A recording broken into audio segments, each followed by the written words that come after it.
નમસ્કાર, આપ જોઈ રહ્યા છો સ્પાર્ક ટુડે ન્યૂઝ। દાહોદમાં લોકસભાની ચૂંટણીને કોંગ્રેસમાં ભડકો થયો। અવંતિકા હોટલ ખાતેથી જાલત ગામના 600થી વધુ કોંગ્રેસના કાર્યકર્તાઓ ભાજપમાં જોડાયા।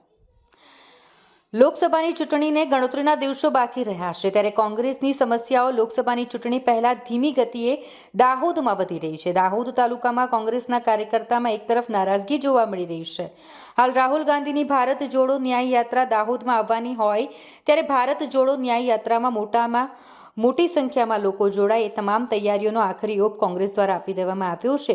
ત્યારે એક તરફ કોંગ્રેસમાં ભડકો જોવા મળી રહ્યો છે। અવંતિકા હોટલ ખાતે દાહોદના સાંસદ જસવંતસિંહ ભાભોર, કેન્દ્રીય મંત્રી બચુભાઈ ખાબડ, દાહોદના ધારાસભ્ય કનૈયાલાલ કિશોરી, જિલ્લા મહામંત્રી નરેન્દ્રભાઈ સોની, જિલ્લા પ્રમુખ કરણસિંહ ડામોર, શહેર મહામંત્રી ભરતસિંહ બાપુ અને અન્ય જે તમામ ભાજપના હોદ્દેદારો છે તેઓની ઉપસ્થિતિમાં દાહોદ તાલુકાના જાલત ગામના 600થી વધુ કોંગી કાર્યકર્તાઓ ગ્રામજનો સાથે ભારતીય જનતા પાર્ટીમાં જોડાયા।